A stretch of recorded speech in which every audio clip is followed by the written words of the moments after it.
Meerab novels में खुश आमदीद। महरे सितम। सुबह की पहली किरण जैसे कोई तेज शमशीर अंधेरे को चीरती हुई कमरे में दाखिल हुई। ये रोशनी प्रीसा के चेहरे पर पड़ी तो उसे ऐसा महसूस हुआ जैसे कोई छुरी उसके रुखसार चील रही हो।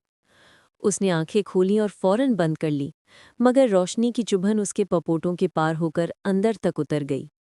ये नर्मो नाजुक रोशनी भी उसके टूटे हुए जिस्म और बिखरे हुए जहन को चुभ रही थी। हर शुआ उसे याद दिला रही थी कि अब वो कभी पहले वाली नहीं रही।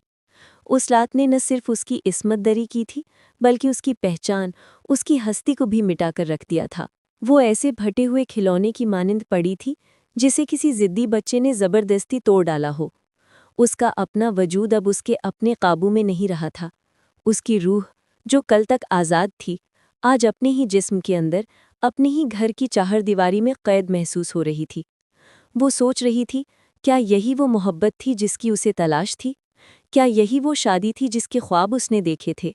उसका शौहर बारान अब भी उसके पहलू में गहरी बेफिक्र नींद सो रहा था। उसके चेहरे पर अजीब सी इत्मीनान भरी मुस्कुराहट थी, जैसे उसने कोई अजीम फतेह हासिल कर ली हो। प्रीसा की चीखों, उसके आंसुओं, उसकी बेबसी का उसकी नींद पर जरा भर असर नहीं हुआ था। ऐसा लग रहा था जैसे वो किसी और ही दुनिया में खोया हुआ था, जहां उसकी बीवी के दर्द और तकलीफ के लिए कोई जगह न थी। शादी की पहली रात थी, इसलिए शर्म के मारे और उससे भी ज्यादा उस खौफ के मारे जो बारान की आंखों में अयान था, उसने इनकार की हिम्मत नहीं की। वो खौफ उसकी रगों में दौड़ता रहा था, उसके दिल की धड़कनों में गूंजता रहा था। लेकिन सर्दियों की वो लंबी, कड़दी रात जब खत्म हुई तो सुबह की रोशनी तस्लीम और तशक्कुर की बजाय एक कठोर, बेरहम तंज लग रही थी। ये रोशनी उसके जख्मों पर नमक छिड़कने के मुतरादिफ थी। हद दर्जा थकी हुई, जिस्मानी और ज़हनी तौर पर तबाह हाल, प्रीसा ने हाथ जोड़कर बारान से इल्तिजा की थी। बारान, बस कीजिए, बराए करम, अब बस कीजिए। उसकी आवाज़ में ऐसी मायूसी थी जो किसी मरती हुई चिड़िया की फरियाद से कम न थी। तब जाकर एक तवील, बेदर्द तकलीफ के बाद वो पीछे हटा था। उसकी आंखें भी नींद से सुर्ख थीं, लेकिन प्रीसा की वो खूबसूरती बेहोशी में भी जिसमें एक चमक थी, जिसने उसे इस कदर दीवाना बना रखा था कि उसे और कुछ दिखाई नहीं देता था। खैर, अब वो करवट बदलकर सो चुका था, अपनी रज़ाई में लिपटा हुआ, जैसे कोई बच्चा गुनाह करके सो गया हो। प्रीसा की आंखें भी नींद से बोझल थीं, जिस्म की हर हरकत हल्के हल्के दर्द की खबर दे रही थी। उसका वजूद उस रात के बाद हमेशा के लिए बदल चुका था। जैसे ही वो गहरी नींद की आगोश में जाने वाली थी, कमरे के दरवाजे पर हल्की सी मगर जिद्दी दस्तक हुई। ये दस्तक उसके दिल में उतर गई, जैसे कोई उसके जख्मों पर हाथ रख रहा हो। धप धप धप, हर धप के साथ प्रीसा का दिल धड़कना बंद सा हो जाता। उसने सांस रोक ली, कहीं बारान की नींद न टूट जाए। बारान बेखबर सो रहा था, इसलिए प्रीसा को ही उठना पड़ा। उसने दरवाज़ा नहीं खोला, बल्कि दीवार से लगकर अपनी सांसों को दबाते हुए पूछा, कौन है?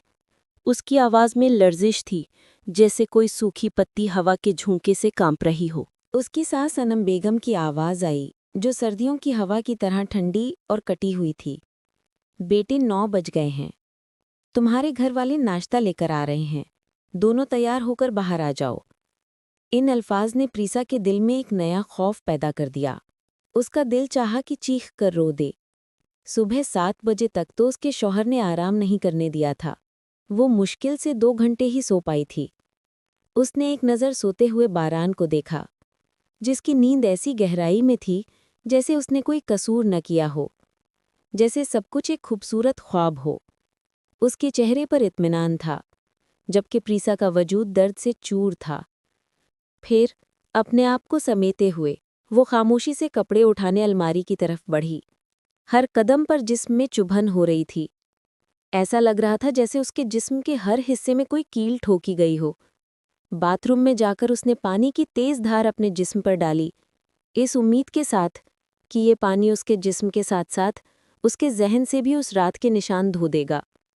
पानी उसके जख्मों पर लगा तो एक और दर्द ने उसे जकड़ लिया, लेकिन वो निशान तो उसकी रूह तक में उतर चुके थे, जो कभी ना मिटने वाले थे। नहा धोकर वापस आई, सादा से कपड़े पहने और कमरे से बाहर आ गई। तब तक उसके वालिदैन भी आ चुके थे। उनके चेहरों पर खुशी थी, नए रिश्ते की रोशनी थी। वो अपनी बेटी को खुश देखना चाहते थे, लेकिन वो नहीं जानते थे कि उनकी बेटी की दुनिया रातों रात तबाह हो चुकी थी। उसकी सास ने तेज, सख्त लहजे में कहा, बेटी, बारान को उठाओ। कैसी बेहद है, तुम्हारे मेहमान आए हैं और वो सो रहा है। प्रीसा तो उसके पास जाने से भी घबरा रही थी। रात भर की वो शिद्दत, वो बेरहम जिस्मानी तशद्दुद, उसके दिल में कहीं गहराई तक बारान का ऐसा खौफ बैठ गया था जो उसकी हड्डियों तक में रच गया था। कहीं वो उठाने जाए और फिर वही सब कुछ शुरू ना हो जाए। रात को वो कहता रहा था, तुमसे दिल नहीं भरता प्रीसा, तुम जैसी कोई नहीं। मैं इस रात को हमेशा के लिए लंबा कर दूंगा, बस नहीं चल रहा। बारान की बातें, उसका जुनून प्रीसा को इस कदर डरा चुका था कि वो कमरे में वापस जाने से खौफजदा थी। लेकिन अनुम बेगम ने फिर हुक्म दिया। उनकी आंखें सवाल कर रही थीं। दबी हुई, कांपती हुई आवाज में प्रीसा ने कहा, जी अम्मी। वो दबे पांव, जैसे कोई मुजरिम अपनी सजा की तरफ जा रहा हो, कमरे में वापस गई। बरान अब भी गहरी नींद में था। वो उसके पास आई, उसका हाथ पकड़कर हिलाने लगी। बरान, उठिए, मेरे घर वाले आ गए हैं। नींद से धुंधली आंखें खोलकर बरान ने जब प्रीसा का चेहरा देखा तो उसकी आंखों में वही आग, वही दीवानगी वापस लौट आई। उसने प्रीसा के चेहरे पर नजर डाली, जो थक्कन और दर्द से निढाल था, मगर फिर भी हसीन था। उसने प्रीसा का हाथ खींचकर उसे अपने ऊपर गिरा लिया। प्रीसा इस बार तैयार नहीं थी, इसलिए बेसाख्ता उसके ऊपर आ गिरी। बरान के होंठ उसकी गर्दन पर थे जब उसने कहा, तुम्हारे पहलू से उठने को जी नहीं चाहता। ये रिश्तेदार मुझे जहर लगते हैं जो हमें इकट्ठे रहने नहीं देते।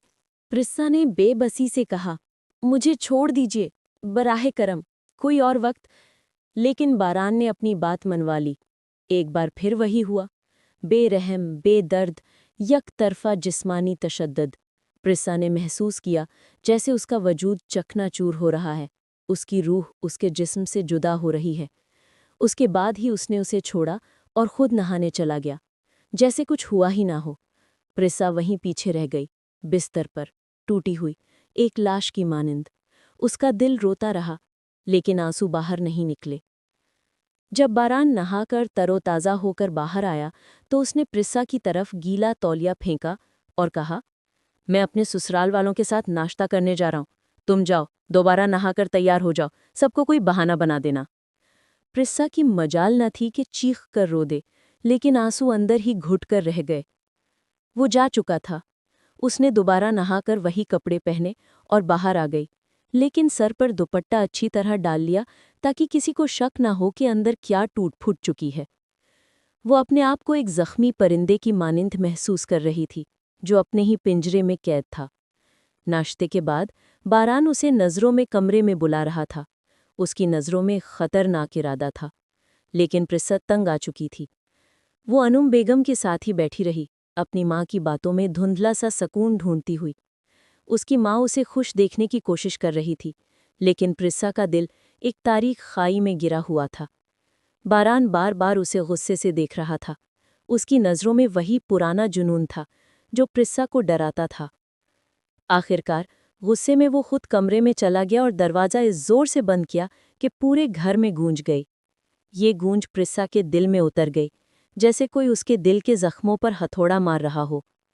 अनुम बेगम ने पूछा, इसे क्या हुआ? प्रिस्सा ने कहा, पता नहीं अम्मी। उसके दिल ने धड़कना छोड़ दिया। पता है अम्मी, तुम्हें भी पता है। तुमने अपने बेटे की आंखों में वो आग देखी है। तुम भी डरती हो। तुम जानती हो कि तुम्हारा बेटा क्या है, लेकिन तुम खामोश हो। रात को वलीमा था। प्रिस्सा ने रेशम की एक चांदी रंग वाली मैक्सी पहनी थी। दुपट्टा उसके कंधों पर हवा के झोंकों से लहरा रहा था। वो खूबसूरत लग रही थी, लेकिन एक मुरझाई हुई कली की तरह। उसकी आंखों में चमक नहीं थी। उसके चेहरे पर मुस्कुराहट बनावटी लग रही थी। बारान की नज़रें उसे हट ही नहीं रही थी, जैसे वो कोई शिकार हो। जब दोनों स्टेज पर बैठे तो बारान ने उसका हाथ पकड़कर उसके कान में कहा, आज तो तुम मुझसे बच नहीं पाओगी। ये जो तुम्हारी खूबसूरती है, आज पूरी तरह मेरी है। तुम्हें पता है मैं तुम्हें कभी किसी और के साथ नहीं देख सकता। प्रिस्सा का सर चकरा रहा था। नींद की कमी और ज़हनी दबाव ने उसे निढाल कर दिया था। उसमें आज फिर वो रात बर्दाश्त करने की हिम्मत नहीं थी। एक खौफ उसके ज़हन पर छाया हुआ था, जैसे कोई स्याह बादल उसके मुस्तकबिल पर मंडला रहा हो। वो सोच रही थी कि क्या सारी जिंदगी इसी तरह गुजरेगी? क्या वो कभी इस पिंजरे से आज़ाद हो पाएगी? रात को खाना खाने के बाद प्रिस्सा की वालिदा सना बेगम ने अनुम बेगम से कहा कि उनके यहाँ एक ख़ास रिवाज है कि बेटी को वलीमा के बाद कुछ दिनों के लिए मायके ले जाते हैं। ये सुनकर प्रिस्सा के दिल में एक उम्मीद की किरण जागी। शायद वो कुछ दिन के लिए इस अजाब से दूर निकल सके। लेकिन बारान के होश उड़ गए। उसने जोर से इनकार किया। नहीं, ऐसा कोई रिवाज नहीं है। प्रिस्सा मेरी है, वो यहीं रहेगी। उसकी आवाज़ में ऐसी हतमियत थी जैसे वो कोई फैसला सुना रहा हो। उसकी आंखों में वही खतरनाक चमक वापस आ गई थी जो प्रिस्सा को डराती थी। अनुम बेगम ने अपने बेटे के कंधे पर हाथ रखकर उसे पुरसुकून करने की कोशिश की। बस करो बारान, बुजुर्गों को ऐसे जवाब नहीं दिया जाता। फिर उन्होंने सना बेगम से कहा, थोड़ी सी शर्मिंदगी महसूस करते हुए, प्रिस्सा को आप अपने साथ ले जाएं, कोई बात नहीं। रिवाज है तो निभाना चाहिए। प्रिस्सा के लिए ये रिहाई का सांस था। उसका सर फट रहा था। वो माँ के साथ जाकर आराम से सोना चाहती थी, अपने बचपन के कमरे में, जहाँ कोई खौफ न था। लेकिन बारान उसे ऐसी नज़रों से देख रहा था जैसे कह रहा हो, इनकार कर दो, वरना देख लेना। प्रिस्सा ने जानबूझकर उसकी तरफ देखा ही नहीं। उसने अपनी माँ का हाथ पकड़ा, जैसे कोई डूबता हुआ आदमी किनारे को थामता है। जब प्रिस्सा अपने घर पहुंची, वो अपने आप को संभालती हुए कपड़े बदलकर सोने ही वाली थी कि बारान का फोन आया। उसकी घंटी की आवाज़ ने उसे कंपा गया। वो गुस्से से चिल्ला रहा था, ये क्या तरीका है? भाड़ में जाए ऐसा रिवाज। मैं तुम्हें लेने आ रहा हूँ और तुम मेरे साथ वापस आओगी, अभी। प्रिस्सा ने समझाने की कोशिश की, अपनी आवाज़ को नर्म रखते हुए। बारान, मेरी सुनिए, मैं अपने वालिदैन से क्या बहाना बनाऊं? बस एक रात, उसने कहा, आवाज़ में दरिंदगी की सख्ती। कुछ भी, मुझे कुछ नहीं पता। क्या तुमने कपड़े बदल लिए हैं?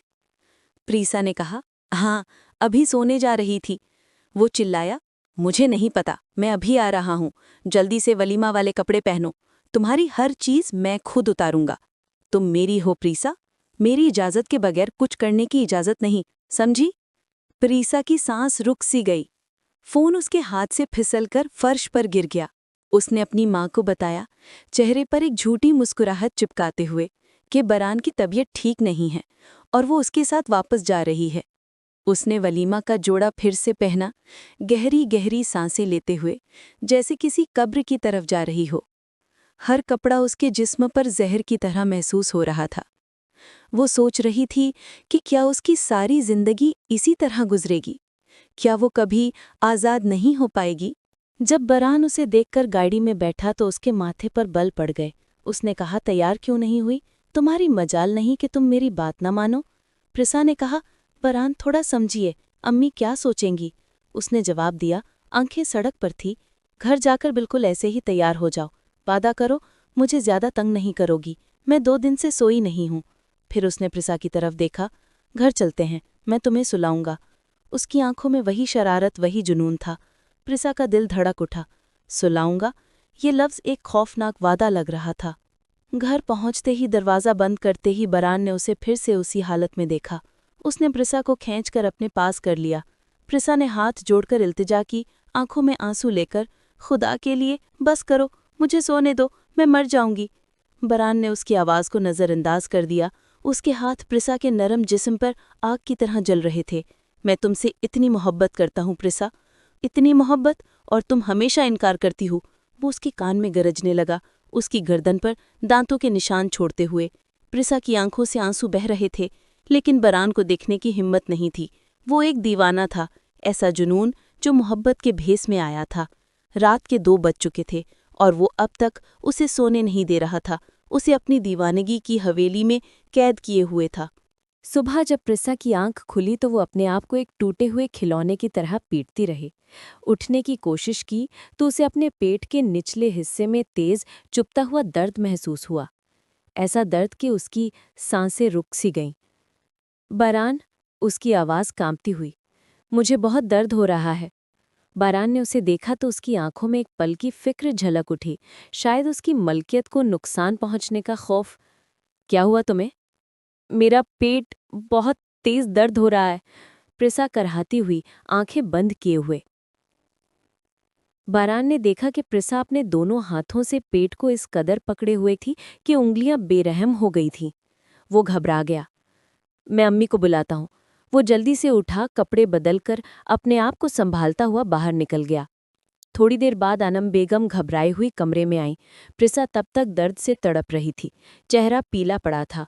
उन्होंने बारान से कहा, जल्दी ड्राइवर को बोलो गाड़ी निकाले, अभी हॉस्पिटल ले चलते हैं। हॉस्पिटल पहुंचते ही लेडी डॉक्टर ने प्रिसा का मुआयना किया। डॉक्टर का चेहरा देखकर अनम बेगम का दिल धड़क गया। डॉक्टर ने उन्हें एक तरफ ले जाकर सख्त लहजे में कहा, आपके बेटे ने अपनी बीवी का क्या हाल किया है? क्या उसे कोई एहसास नहीं? इसके अंदरूनी आज़ा को नुकसान पहुंचा है। ये कोई नॉर्मल अज़दवाजी ताल्लुक नहीं है, ये तो जुल्म है। आपके बेटे से कहना कि वो अपनी बीवी से दूर रहे, वरना कुछ भी हो सकता है। अनम बेगम शर्मिंदा होकर रह गईं। उनकी आंखें ज़मीन में गाड़ दीं। जैसे ही वो क्लिनिक से बाहर आईं तो बरान खड़ा था, चेहरे पर बेसब्री थी। क्या हुआ? उसने पूछा। अनम बेगम ने उसे खा जाने वाली नज़रों से देखा। ये तो तुझे पता होना चाहिए। शर्मिंदा करके रख दिया तूने मुझे। एक बेगुनाह लड़की की जिंदगी बर्बाद करने पर तुला हुआ है। वापस आते वक्त गाड़ी के अंदर खामोशी छाई हुई थी। अनम बेगम ने बरान से कहा, प्रिस्सा को उसके मैके छोड़ कर आते हैं, उसे आराम की ज़रूरत है। क्यों? वो घर पर भी आराम कर सकती है। बरान ने एतराज़ किया, आवाज़ में गुस्सा था। नहीं, जो कह रही हूँ वही करो। अनम बेगम ने ऐसे सख्त लहजे में कहा कि बरान को खामोश हो जाना पड़ा। प्रिस्सा ने दिल ही दिल में शुक्र अदा किया। अनम बेगम ने प्रिस्सा की वालिदा से कहा, वलीमा पर भी बरान ने उसे रहने नहीं दिया था, इसलिए 8 दिन प्रिस्सा आपके पास रहेगी। उसे मुकम्मल आराम चाहिए। 2 दिन तक बरान ने कुछ नहीं कहा, लेकिन तीसरे दिन उसने प्रिस्सा को फ़ोन किया। अच्छा बहाना लगाया है तुमने। ऐसा भी क्या हो गया था जो मैके जाकर बैठ गई हो? क्या हर शादी ऐसी नहीं होती? आपको डॉक्टर ने कुछ नहीं बताया? प्रिस्सा ने पूछा। उसकी आवाज़ कमज़ोर थी। यार, तुम मनहूस लड़की तो नहीं हो? जिसकी शादी हुई है सबकी होती है। सबके शौहर अपनी बीवियों के साथ ऐसा ही कुछ करते हैं। उनकी बीवियां ऐसे रोने नहीं बैठ जाती। बरान ने बेहिसी से कहा, जैसे वो कोई आम बात कर रहा हो। प्रिस्सा ने फ़ोन बंद कर दिया। एक तरफ अपनी तकलीफ, दूसरी तरफ बरान का ये बेहिस रवैया। उसने सोच लिया कि वो फ़ोन नहीं उठाएगी। वो 8 दिनों तक अपने आप को संभालना चाहती थी। 8 दिन गुजर गए। अनम बेगम ही उसे घर लेकर आईं। बरान का मूड खराब था। प्रिस्सा को देखकर भी उसने अपना रुख नहीं बदला। खाना खाने के बाद वो जल्दी ही अपने कमरे में चला गया, दरवाज़ा खटाक से बंद करते हुए। अनम बेगम ने प्रिस्सा को अपने कमरे में बुलाया। मैं तुम्हारे सामने बहुत शर्मिंदा हूँ बेटी, उन्होंने कहा, आंखें नीची की हुई। लेकिन तुम्हें मुझे पहले ही बताना चाहिए था। मैं समझ सकती हूँ तुम शर्म के मारे खामोश रहीं। आंटी, मुझे खुद इन बातों का इतना इल्म नहीं था कि क्या कहूँ। मैं बारान को बहुत कहती थी, हाथ जोड़कर कहती थी, लेकिन वो मेरी कोई नहीं सुनता। वो अलग ही दुनिया में रहता है। प्रिस्सा ने आंखें झुकाकर कहा, आवाज़ रुकती हुई। मैंने उसे समझा है। उम्मीद है आइंदा वो तुम्हारे साथ ऐसा सुलूक नहीं करेगा। अनम बेगम ने वादा किया, लेकिन उनकी आंखों में वो यकीन नहीं था जो उनकी आवाज़ में था। प्रिस्सा ने कुछ देर अनम बेगम के साथ गुजारी, लेकिन उसका जहन उस कमरे में था जहां बारान इंतज़ार कर रहा था। रात के 11 बज चुके थे जब वो कमरे में वापस आई। बारान लैपटॉप पर काम कर रहा था। उसे देखकर उसे गुस्सा आ गया, जैसे वो कोई कसूर करके आई हो। दरवाज़ा बंद करो और ताला लगाओ, उसने सख्त लहजे में हुक्म दिया। प्रिस्सा बुरी तरह घबरा गई। उसने दरवाज़ा बंद किया। उसके कदम बहुत हल्के थे। तुम्हारी नज़र में मेरी क्या अहमियत है? तुम मुझे क्या समझती हो? बारान ने पूछा, लैपटॉप बंद करते हुए। बारान, मेरी नज़र में आपकी बहुत अहमियत है, प्रिस्सा ने कहा, अपने आप को संभालते हुए। और आपकी नज़र में भी मेरा एहसास होना चाहिए। मैं 8 दिन से दवा खा रही हूँ। डॉक्टर ने ये सब पत्ते मुझे मत पढ़ाओ। बारान ने गुस्से से उसकी बात काट दी। मैं तुम जैसे शौहर का भाड़ में जाए। तुम कोई अनोखी लड़की नहीं हो, तुम्हारी तरह लाखों हैं। प्रिस्सा की आंखों में आंसू आ गए। उसने अपने आंसू अंदर ही गिरा दिए, क्योंकि वो जानती थी कि आंसू बारान के जुनून को और भड़काते हैं। बारान ने उसे अपनी तरफ खींचा। पता है तुम मुझसे इतना इनकार करती हो, तो मेरा जुनून और भड़कता है। वो उसके कान में फुसफुसाया, तुम्हारा इनकार ही तो मुझे तुम पर काबू पाने पर मजबूर करता है।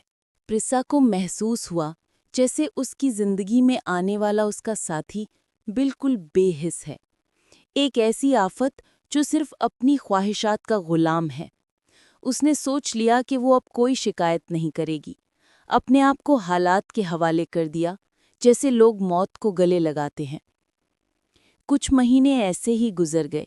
बारान का जुनून ठंडा नहीं हुआ, लेकिन उसने कुछ हद तक एहतियात बरती। एक दिन प्रिसा की तबीयत खराब हुई, उसे चक्कर आने लगे और कमजोरी महसूस होने लगी। हॉस्पिटल जाने पर जांच से पता चला कि वो हामला है। डॉक्टर ने कहा कि शुरू के चंद महीनों में उन्हें पूरी एहतियात बरतनी होगी, क्योंकि पहले ही उसकी सेहत नुकसान उठा चुकी थी। जब बारान को ये खबर पता चली तो वो आग बगोला हो गया। ये क्या तमाशा तुमने खड़ा कर दिया है? उसने प्रिसा पर चिल्लाया। बच्चा कहाँ से हो गया? मैं अभी ऐसे किसी मूड में नहीं हूँ। मुझे अभी औलाद नहीं चाहिए। तुमने क्या किया, जानती हुए भी? प्रिसा की रंगत उड़ गई। बारान, आपको क्या लगता है, ये आपका ही तो बच्चा है? अगर मेरा बच्चा चला गया तो दोबारा माँ बनना मेरे लिए मुश्किल है, डॉक्टर ने कहा है। उसने हाथ जोड़कर कहा, अपने पेट पर हाथ रखकर, जैसे उसे बच्चे को बचाना हो। मेरा दिमाग खराब मत करो, मैं तुम्हारी ड्रामाबाजी जानता हूँ, बारान ने कहा। उसे धक्का देकर कमरे से बाहर निकल गया। प्रिसा उठकर कमरे से बाहर आ गए। वो सोच रही थी कि हर बात अनुम बेगम को बता देगी। वो नहीं चाहती थी कि उनका बच्चा जाए। उसके अंदर एक माँ जाग उठी थी। जब वो वापस आई तो बारान ने उसे देखा। उसने प्रिसा का हाथ पकड़ा। मैं मानता हूं कि मैंने तुम्हारे साथ बहुत गलत किया, उसने कहा, आवाज में नरमी लाकर। लेकिन मुझे पछतावा है, सच में। अब मैं तुम्हें वो सारी खुशियां दूंगा जिसकी तुम मुस्तहिक हो। तुम मेरे बच्चे की माँ हो। प्रिसा को अपने कानों पर यकीन नहीं आया। क्या सच में बदलाव आ गया था? बारान ने कहा, चलो जल्दी से तैयार हो जाओ, हम आज बाहर डिनर के लिए जाएंगे। तुम्हें अच्छा खाना खिलाना चाहता हूँ। प्रिसा ने पहले तो इनकार किया, लेकिन फिर बारान के इसरार पर और अपने अंदर जागते हुए एतबार पर वो तैयार हो गई। पहले तो प्रिसा को लगा ये सिर्फ एक दिन के लिए उसे बहलाने के लिए कर रहा है, मगर इसके बाद तो ये रोज का मामूल बन गया। वो अक्सर प्रिसा के लिए कोई न कोई तोहफा लेकर आता, उसे बाहर घुमाने ले जाता, उससे बातें करता। प्रिसा को लगा जैसे बारान सच में बदल रहा है। इस दौरान बारान ने उसे कभी करीब आने की कोशिश नहीं की, मगर रात को कभी सोते हुए भी उस पर अपना हाथ रख देता तो वो फौरन होश में आते ही एक कंप सी जाती और वो हाथ हटा लेता, जैसे उसे अपनी ही हरकत से नफरत हो। एक दिन घर आकर बारान ने प्रीसा का हाथ पकड़ा। प्रीसा, मुझे लगता है तुम अब काफ़ी बेहतर हो चुकी हो। मुझे अपनी गलती का एहसास हो चुका है, इसीलिए मैं चाहता हूँ कि तुम मेरे बच्चे की माँ बनो, उसने कहा। आंखों में वो पुराना जुनून लकीरों की शक्ल में वापस आ रहा था। ये सुनकर प्रीसा के चेहरे की रंगत बदल गई, उसकी सांसें थम सी गईं। आपने बहुत देर कर दी बारान, उसने कहा। आवाज़ में दर्द था। जब आपने उसे डॉक्टर ने कहा है कि मैं अब दोबारा कभी माँ नहीं बन सकती। वो बच्चा, वो आपकी ही जिद का नतीजा था जो मैं खो चुकी हूँ। ये सुनकर बारान का चेहरा उतर गया, उसकी आंखें फटी हुई थीं। नहीं, ऐसा नहीं हो सकता, तुम झूठ बोल रही हो। मुझे औलाद चाहिए, बस चाहिए, उसने चिल्लाया। तुम अपना इलाज करो, कुछ भी करो, लेकिन मुझे औलाद पैदा करके दो। मैं अपना वारिस चाहता हूँ। प्रीसा को इस वक्त उसकी जहनी हालत पर छुपा हुआ गुस्सा, जो महीनों से जमा हो रहा था, आग बनकर फूटा। जब औलाद की खातिर आपने मुझे अजियत से दो चार किया, उसे मर डाला और अब उसे हर हाल में मांग रहे हैं। आपको इंसान समझना चाहिए था बारान, कोई ज़मीन नहीं जिसे आप जोत कर फसल उगा सको, उसने पहली बार इतनी सख्ती से जवाब दिया। वो उसे दोबारा डॉक्टर के पास ले गया, मगर उस डॉक्टर का यही कहना था कि प्रिसा की जिस्मानी हालत ऐसी है कि वो दोबारा कभी भी मां नहीं बन सकती। बारान की जहन पर ये बातें इस कदर ज्यादा असरअंदाज हुईं कि कुछ रोज तो वो खामोश रहा, जैसे उसे कोई भारी चोट लगी हो। लेकिन धीरे धीरे उसका रवैया प्रिसा के साथ बदलना शुरू हो गया। वो फिर से वही पुराना बारान बन गया। बात बात पर उससे लड़ता, उसे बांझ होने के ताने देता, यहाँ तक कि एक दिन गुस्से में आकर उस पर हाथ ही उठा दिया। अनम बेगम तो दिन बदन घर के शोर शराबे, लड़ाई झगड़े से डिप्रेशन में चली गईं। वो अपने बेटे को समझा नहीं पाती थीं और ना ही प्रिसा का दर्द दूर कर पाती थीं। एक रोज बर्रान ने घर आकर ये खबर सुनाई, मैं दूसरी शादी कर रहा हूँ। मुझे तुम जैसी बांझ जमीन के साथ नहीं रहना। मुझे अपना वारिस चाहिए।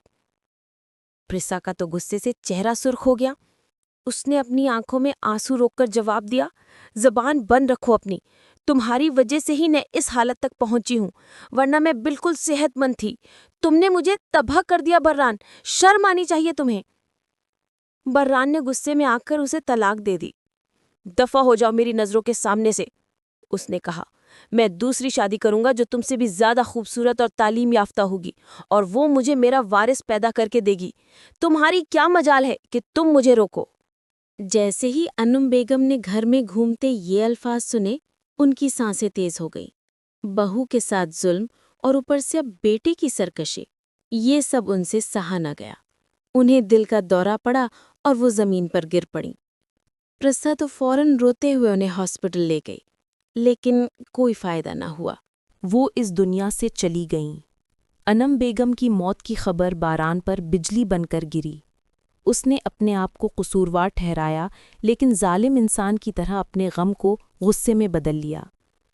अपनी माँ के मरने के बाद उसने अपने दोस्त की मदद से एक लड़की समरा का रिश्ता ढूंढा। 3 महीने बाद ही उसने उस लड़की से शादी कर ली। उसके साथ भी वही सब कुछ होने लगा जो प्रिसा के साथ किया करता था। इज्जत की पामाली, बेहिसी, जिस्मानी तशद्दुद। मगर समरा प्रिसा से बिल्कुल अलग निकली। वो ज़्यादा चालाक, मुस्तकिल मिजाज और अपना हक जानने वाली लड़की थी। उसने बारान की कमज़ोरियों को पहचाना और अपनी अक्ल से काम लिया। धीरे धीरे उसने बारान की जायदाद, बैंक अकाउंट्स, घर सब कुछ अपने नाम करवा लिए। बारान अपनी ही दीवानगी में इस कदर मुब्तला हो गया कि उसे एहसास ही ना हुआ। एक दिन बरान कार हादसे का शिकार हो गया। उसकी टांगें टूट चुकी थीं और वो हमेशा के लिए व्हीलचेयर पर आ गया। उसकी दुनिया सुकड़कर उसी व्हीलचेयर तक रह गई। एक दिन समरा उसके करीब आई।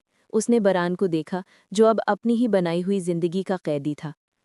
तुम्हारा कोई काम नहीं रहा, ये कहकर वो अपने बैग में हाथ डालकर बाहर निकल गई।